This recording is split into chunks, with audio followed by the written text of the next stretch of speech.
Does shade cloth actually do anything?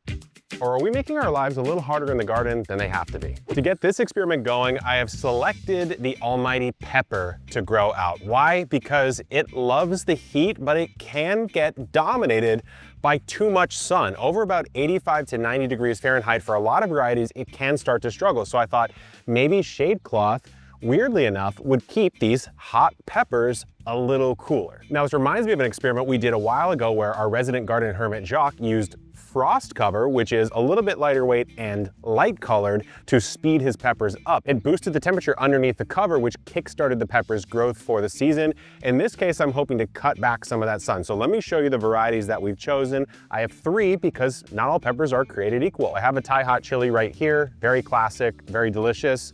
I then have jalapenos, but not just any jalapeno. This is a golden jalapeno, which I've never grown before, but it should grow out like any standard pepper. And then I've got one that can tolerate a little bit of heat and has quite a lot of heat. This is a ghost pepper, it's the ghost chocolate. So I have 2 of each, one for shade, one not for shade.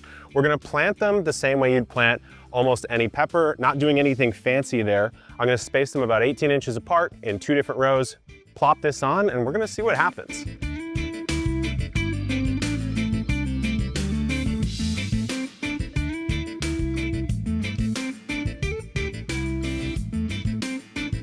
So this is just a standard 50% shade cloth that we rigged up around some electrical conduit with these corner attachments that you can find on our store if you're interested in it.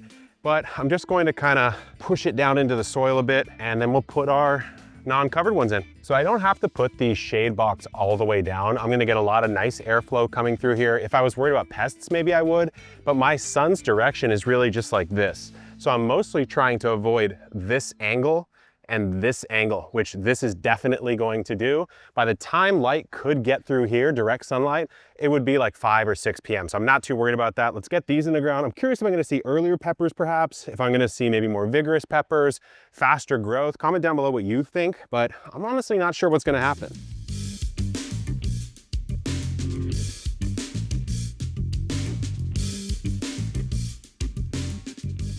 We're in the ground, we need to water these up, but in a couple of weeks, we'll see what's going on. Gloomy day here as we check in on our pepper shade versus no shade experiment. Let's unveil the shaded peppers, and then we'll get down into the action and see if there's anything to note. And I have to say, right off the bat, there's something to talk about. There's a lot I'm noticing here, guys. So first of all, the most obvious thing is that all the ones under shade are taller. That's called etiolation. They're just stretching to try to access more photons, more sunlight. And it seems like they're doing an okay job, but what you're noticing is the distance, we call this internodal distance, between each sort of offshoot is much larger than our sunny peppers over here. And then even little things like this leaf right here, this one got out from under the shade cloth. You can tell it's getting sun scald. Whereas a lot of the ones over here, they've been in the sun the whole time, and you're not seeing that on these leaves. Maybe little bits of evidence of it, but nothing as severe as this. That is another adaptation. These are not used to that amount of light. So when this leaf escaped the canopy, it actually got sun scalded. So protected, but also more sensitive. Interesting, right? These are also a lot greener. I'm not actually sure why that one's happening. I'm sure there's a botanical reason for it, but it's escaping me at the moment. Now, the most interesting thing probably is there fruit, is there not fruit? How many peppers are on these babies? On our Thai hot chili, which typically grows a little bit more compact than this, I have some early flowers and I have very, very tiny little pepper right here, but that's about it. Over here, I have way more branching. It's lower, it's more shrub. I have way, way more flowers and more developed peppers over here. None of them sizable enough to eat or harvest, but definitely a lot bigger. I'm much more happy with this Thai hot chili. These are our golden jalapenos right here. Harder to tell which one I like more. Good branching on both, good peppers on both. Actually harvestable, I would say, or close to harvestable, about 4 peppers on our shady one. But over here, it looks like we've got 1, 2, 3, 4, 5, 6, 7, 8, 9, 10, plus a lot of small ones. So dramatically more fruit on the pepper over here. And we have our ghost chocolate, which is the hot one. I'm actually afraid to touch it because I have contacts and sometimes let's just say I had a bad experience one time. So what I have here is fruit down here, nothing super developed, but I would say about 5 or 6, one of them pretty large. Interestingly enough, over here, I don't have any fruit. Oh, I just broke a stem. I've compromised the experiment, guys. We'll see if we can sew that guy. Oh, no, we can't. Well, okay, well, I've now compromised the experiment, so you can roast me in the comments. Maybe I'll try to root this. But regardless, there's still no fruit on this one here. There's some small flowers, kind of odd. So I don't know why that's the only one that doesn't have fruit. Right now, I'm leaning towards not giving them a ton of shade, or maybe just shading them at the very outset of their life, or when it gets hot for sure. Like on a day like today, I should probably have had that off, but that's not the experiment we're running. So I'll catch up with you in maybe another month or so, and we'll see what's going on. And on a warm late summer day, we're ready to see how the shaded versus non-shaded pepper experiment is doing. So let's unveil. Oh, quite a difference between the two sides. So we did lose a ghost pepper on this side. This is the ghost pepper on the shaded side. That's why we planted multiple different varieties.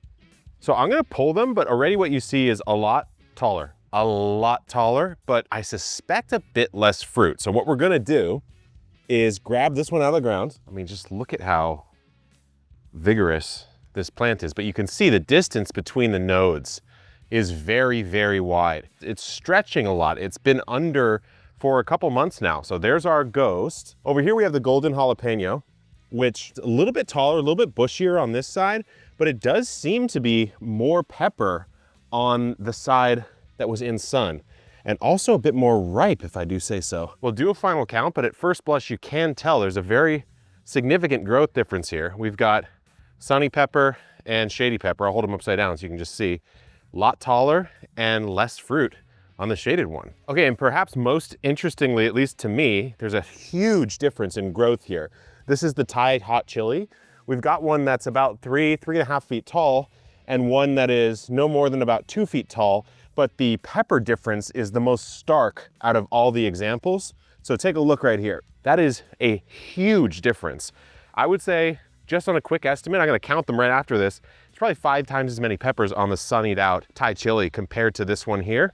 But with that said, let's figure out how many we actually got. Okay, on the golden jalapeno, pretty stark results here. So the shaded peppers over here, there's 9 of them. 2 or 3 are ripe, but remember it's a golden jalapeno, so you would have harvested it at this more golden tier. Regardless, there's only 9. Let's see how much they weigh. We have about 8.5 ounces of jalapenos. But what I will note is that every single one of these is larger than even the largest one on the sunny side, but there's way more on the sunny side. So let's count these up. Okay, there are 42 on the other side, which is dramatically more, but you'll be surprised. 1 pound, 3.2 ounces. So just a little bit more than double, but far more than double in actual pepper count. So they're a lot smaller, but I don't know about you. In the world of jalapenos, I don't need like 7 big ones. I'm fine having a nice breadth of different sizes, different ripeness levels. I will do the Thai chili next. I suspect it's gonna be similar results, and then we will draw some epic conclusions. All right, Thai chili time. Huge difference here. So this was the shaded Thai chili that was extremely, extremely leggy. We have 28 over here, coming in at a hefty 2.8 ounces. Over here on the sunny Thai chilies, we have 140. So big old handful of them. And let's toss them in and see what we got. 11 ounces, so just shy of a pound, about a little under 3/4 of a pound. Dramatically more. We just magically teleported in the ghost chocolate as well. Of course, we don't have the sunny one to compare with because it died, but figured why not tell you. So there's 109 of them in the shaded one. Based on the results we've had so far, I can only imagine how many would be on the sunny side because every sunny side has beat the shady side. 109 is crazy though.